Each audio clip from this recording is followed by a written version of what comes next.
Produire une note plus aiguë requiert que le larynx monte, peu importe sa configuration initiale d'ailleurs.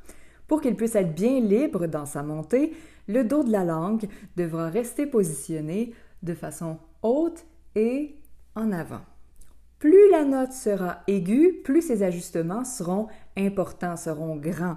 C'est-à-dire que le larynx montera de plus en plus dans le cou et le dos de ma langue devra être plus haut que haut et continuer de s'avancer. Ce qui veut dire que l'espace que je vais ressentir verticalement dans mon cou va rétrécir et même chose dans la bouche entre le dos de ma langue et mon palais, je vais avoir l'impression que l'espace devient vraiment miniature.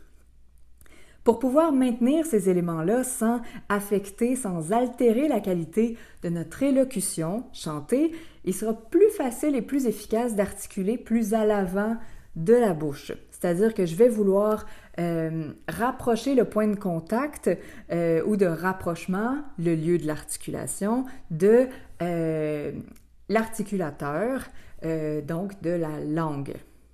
Prenons l'exemple du phonème K, écrit avec la lettre K ou n'importe quelle autre orthographe. Pour le produire, mon dos de langue va devoir reculer un tout petit peu et aller se coller de façon étanche sur mon palais dur. Vous pouvez l'essayer en même temps.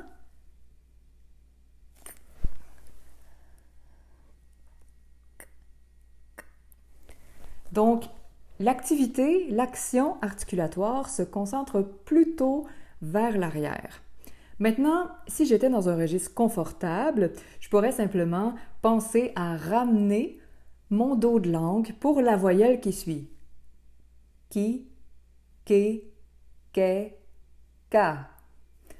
Mais si je voulais produire le son k beaucoup plus aigu, ce sera beaucoup plus efficace en fait pour moi de le prononcer plus à l'avant de la bouche. Donc je vais tenter d'aller coller mon dos de langue un peu plus en avant sur mon palais. Donc d'aller coller sur une partie un peu plus antérieure pour ramener l'activité un peu plus vers l'avant.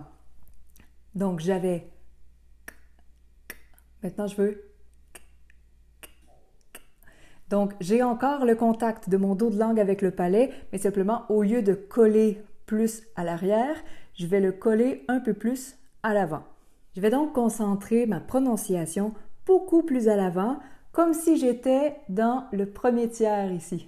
Donc dans le premier tiers, en haut, en bas, j'imagine que l'espace buccal est de cette longueur-là. Je vais essayer d'articuler avec le premier tiers de la bouche. Autant pour les voyelles que pour les consonnes, d'ailleurs. Alors, quand vous avez du mal à prononcer dans l'aigu, que vous sentez que vous avalez presque votre langue, que ça sonne moins précis, que vous vous sentez privé de liberté de mouvement ou vraiment limité dans cet aspect-là dans la bouche, regardez de ce côté-là. Prenez le temps d'observer, d'expérimenter comment vous pouvez ramener vers l'avant, diriger vers l'avant un peu plus la formation des différents sons de façon à préserver cet espace vraiment miniature que forme la montée de plus en plus grande du larynx, du dos de la langue qui lui en plus s'avance.